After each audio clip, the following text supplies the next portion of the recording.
What's up? I'm Dan Fredenberg, and this is another Chance Encounter. Hey, what's up? I'm Dan Fredenberg. I'm a commercial real estate guy. I'm from the internet.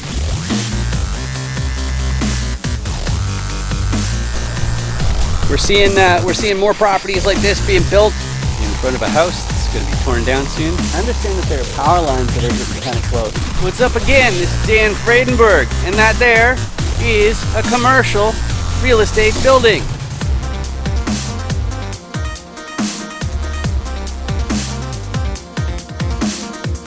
I'm joined today with Derek. How you doing today, Derek? Hey, we're doing good, Dan. Good to see you today, man. Awesome. Good to see you too. And I'm in a great mood because I've got my very favorite audience member here today. And why is my favorite audience member here? It's because this is a chance encounter where I interview commercial real estate investors. Why do I do that? Well, part of it's because it's the law. The more important part is that you need to know people in your industry to see if there's any overlap. You need to find out, it's like, so what exactly is it that you bring to the table? What is it that you do? What are your core competencies?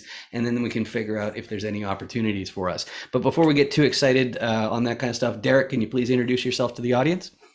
Yes, sir, Dan. So thanks for having me on. And by the way, I am a real estate investor. I actually retired myself from my full-time job back in September last year. I was working as a project manager for many years on the West Coast and started doing single-family homes on the side while I was working my project management slash engineering job from my engineering upbringing from college. And soon realized that the single family home route was not scalable. And so I got myself some mentors, did consistent work every single day, following the 4 C's, which we can talk about a little bit later on. But basically working on my consistency and doing that every single day, like trying to get closer to my goals. And then found coaches who helped like find ways to get myself beyond my own limiting beliefs, surrounded by the right people, and also moving on to the right asset class as well. And since then, we've gone from having no property back in 2018, 2017, 2018, to now having a little bit under 500 doors under management in a short period of time, especially in the last couple of years. Like 2 years ago, we were only at like 24 units or something like that.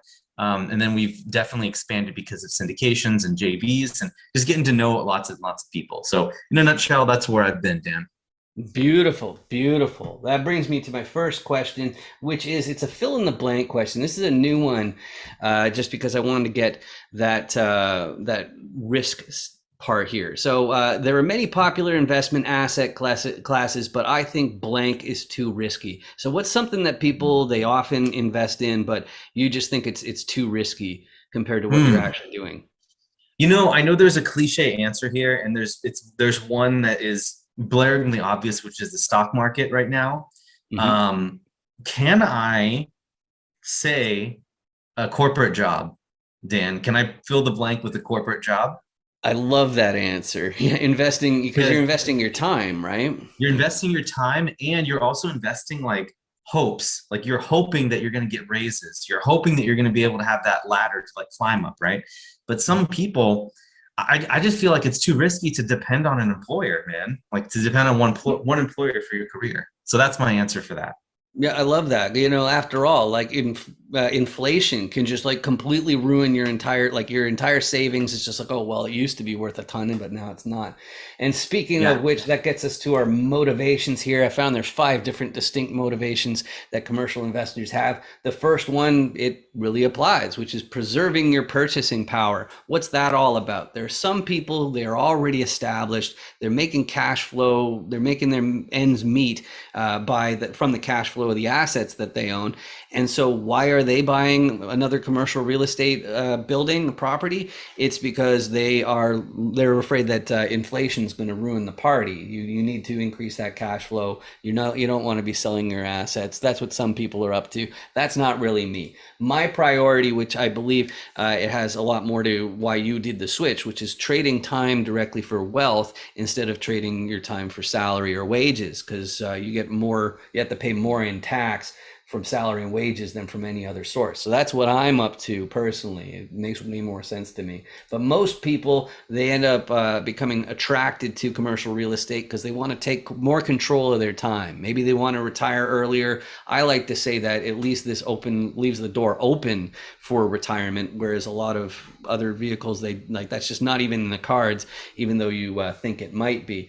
But other people, they're going to keep on hustling into their 90s. They're just plain ambitious. They want that generational wealth to make sure their great grandchildren never have to hold down a day job. That's what they're up to, and they're going to keep on hustling forever and ever and ever. They're great to have on your team for that reason. And the last group, they're also going to be hustling into their 90s because they've found a sector of society, or maybe it's animals or the environment, or maybe they want to send people to space. Who knows what it is?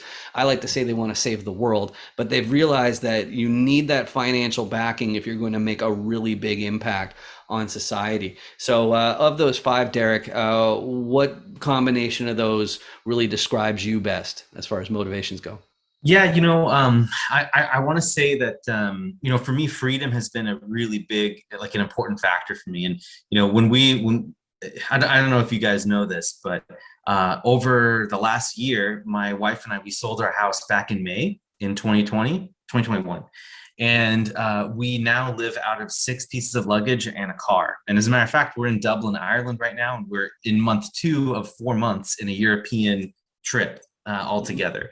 And we live out of one carry-on bag and one backpack.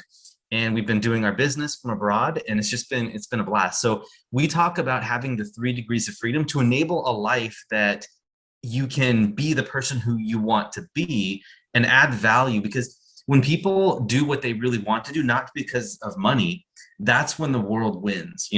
Like if you wanted to become an underwater basket weaver and there's no money in underwater basket weaving, maybe you'll create the best underwater woven baskets there is, and there'll be a market for that. You'll be able to leave some impact there because it's quality, right? It's really good stuff. You put your passion into it.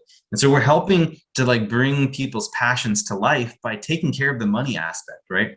By enabling the first layer of freedom, the first degree of freedom, which is location freedom, and the second degree of freedom, which is time freedom, and then finally the last layer is financial. So if you can even start with just one layer to let that go, you're starting to step into a life where you're being more in alignment with who you are, who you want to be. And so I really, really resonate with that last one there that you put up on the screen.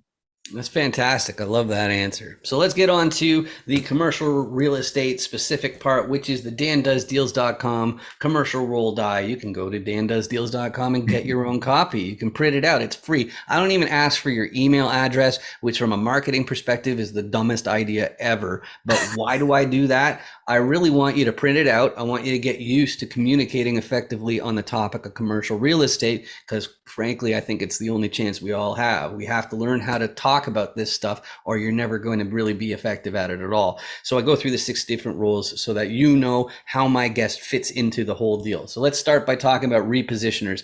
Arguably, everybody has some repositioner responsibilities, but really what it means is you're an acquisitions person. You're looking at a bunch of different properties, and the first thing you're doing, there's a fancy word for it. You're underwriting the property. That means you're doing the math. You're finding out, first of all, you're talking to sellers. So is the property even making the amount of money that the seller is claiming that it does? You're going through that and you're finding out.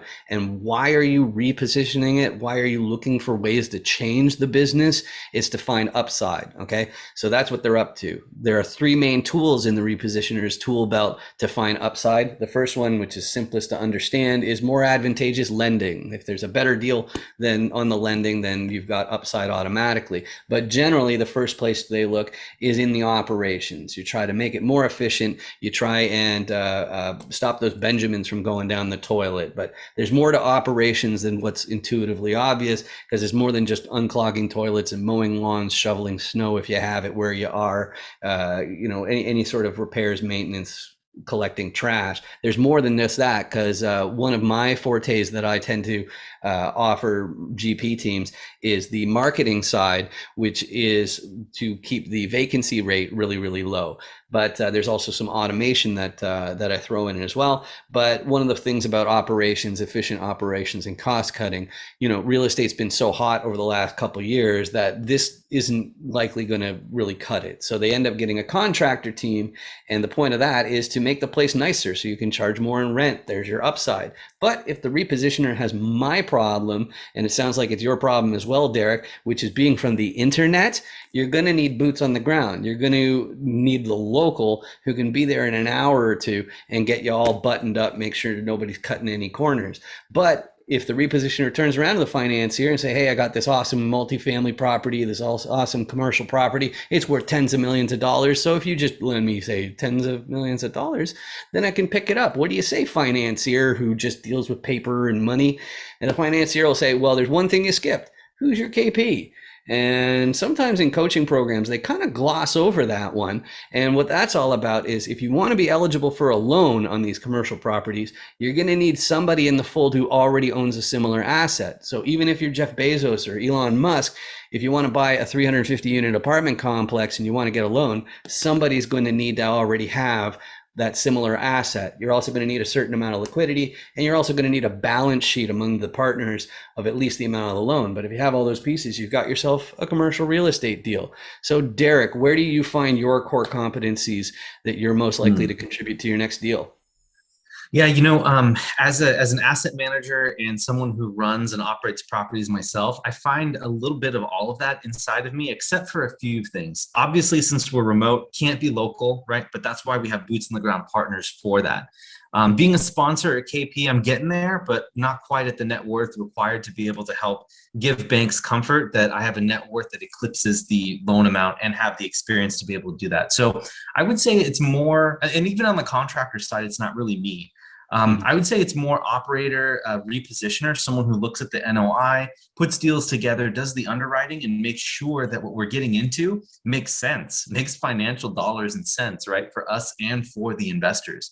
And then also, I would say too, communicating with the capital side as well. So I spend a lot of my time building relationships and talking with other investors to make sure that they understand the deals and that they understand what their options are with additional deals coming on, and what it looks like to build wealth as a whole portfolio, not just inside the deal, but also outside of it as well.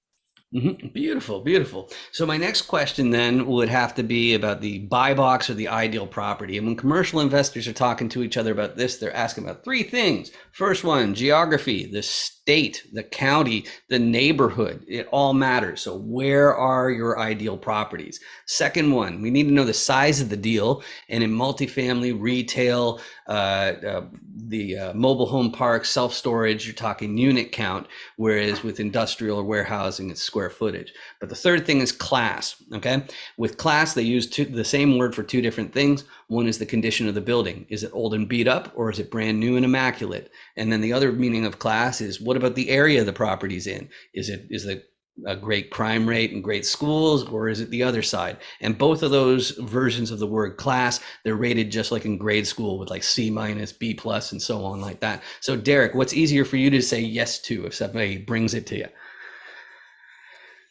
Yeah, so I think for me, it's going to be the sponsor operator is the main thing. But I like, as far as return criteria go, we're looking for 15% IRR, 7% cash on cash over the average life of the investment. Hold times just depends on the amount. Like I would say that like nowadays we're looking for like a 5-year hold just because of the market being the way it is. We're looking for a long-term outlook.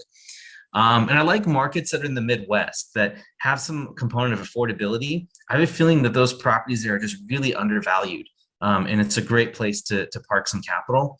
And yeah, I think those are some of the main things that we like to hit, that we look for. But generally, it's the operator, the market, being in an affordable spot with great fundamentals on the price to rent ratio.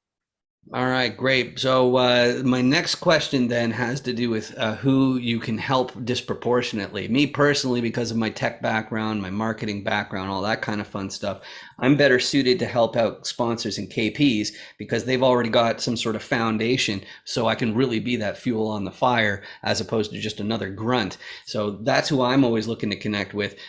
Don't break any SEC restrictions as far as enticing investors if you have a 506B raise going on. But who are Yeah. you best able to help in commercial real estate, Derek?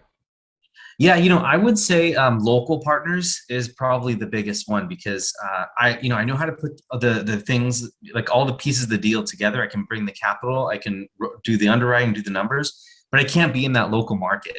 So I like these tertiary markets that have lots of upside, and so someone who's located in that market that is willing to work and has some experience doing flips and everything.